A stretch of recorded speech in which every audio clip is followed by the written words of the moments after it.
saan nagkakaroon ng psychological effect, which is yun nga, maaaring magkaroon yung victims ng anxiety, depression, and also pag-low ng kanyang confidence. Kasi alam naman natin, once na victim ka is magre-remark yan kahit napas yan, as long as na tinamaan ka talaga o nasaktan ka talaga sa ganitong scenarios.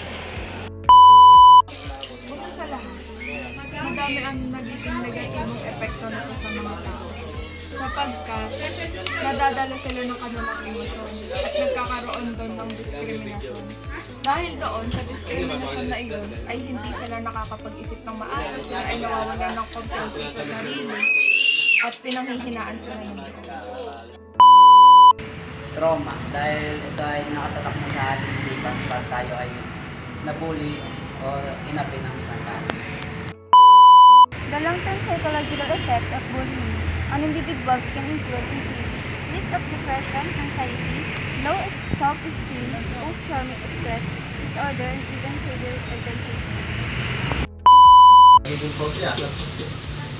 phobia sa kabataan, lalo na sa pag-iisip sa tulad ninyo na mga kabataan, magiging affected ito. Lalo na sa isang pag-aaral.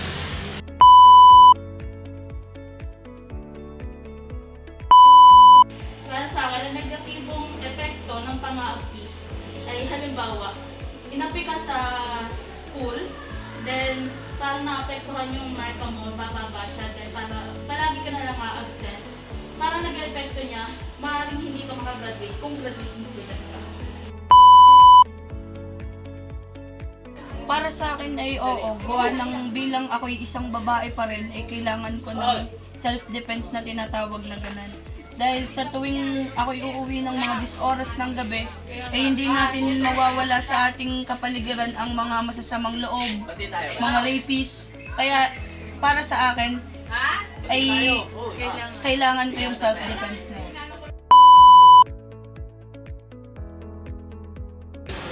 So dito is benefits natin. Like, ang benefits na makukuha natin dito is parang self-doubt, ma-boost or ma-build yung self-confidence natin para hindi tayo matakot makipag-interact sa ibang tao kasi alam natin na may confident na tayo against that kahit naka-experience tayo ng bullying.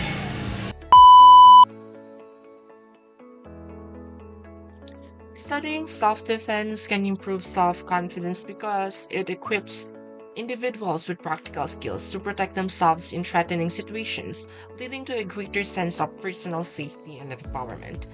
Additionally, mastering self-defense techniques foster a sense of competence and resilience, which can translate into increase of confidence in various aspects of lives. Ang papel ng mga taong nakakakita ng pang-aapi ay ang mga taong ito ay maaaring makatulong na mabawasan ang mga insidente ng pang-aapi sa kanilang mga lugar sa pamamagitan ng pag-intervene kapag nakita nila itong lumalaganap or nagaganap o sa pamamagitan ng pag-ulat nito sa mga otoridad or sa mas nakakatanda na pwedeng pagsunduan.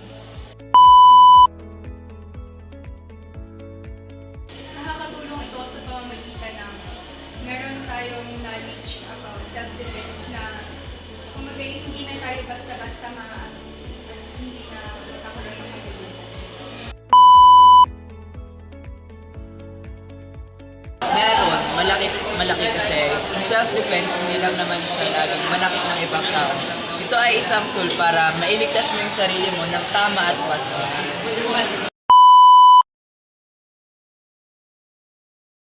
As we all know na ang daming types ng bullying. Bullying, examples of the physical bullying, which is gagamit natin yung self-defense to defend ourselves physically. Kasi yun yung physical na bullying. Dito, maaari magtulungan yung paaralan ng komunidad dahil ang self-defense hindi lang maaari sa paaralan natin siya magagamit. Maaaring kapag nasa labas tayo ng paaralan, mabubuli ka pa rin. And dito, maaari silang gumawa ng programa natin dito kung paano ba ang tamang paggamit ng self-defense. At maaari nilang tulungan mo.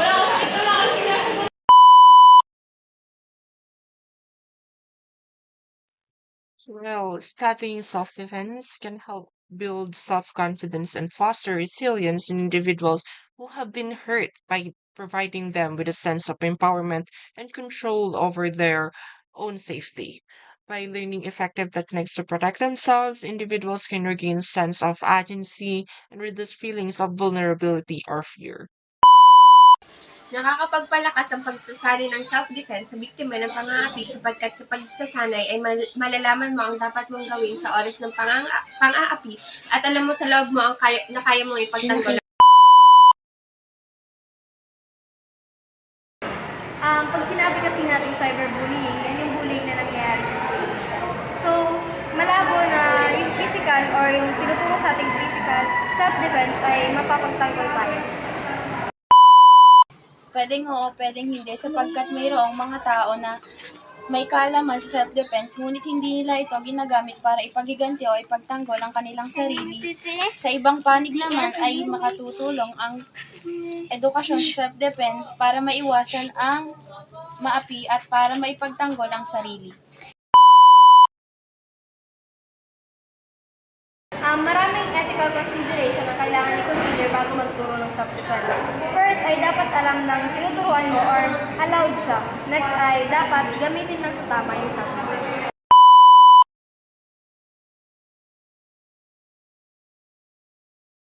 Self-defense kasi hindi siya nakafocus physical. Hindi lang focus niya ay physical. Focus din niya ay mental intelligence ng isang tao. Kumbaga sa self-defense, natuturuan ka din dito, rumespeto sa ibang tao. Hindi lang depensahan yung sarili mo, pati na rin rumespeto sa ibang tao. Ay nabibigay din ito yung kumpensa mo sa sarili. Napapalakas ng self-defense yung Mag-promote siya ng culture of respect kasi before kayo mag-conduct ng self-defense ay papaunawa niyo muna sa mga tuturuan niyo at ipapaintindi. Kaya magkakaroon tayo ng respeto sa kultura at empathy sa lahat.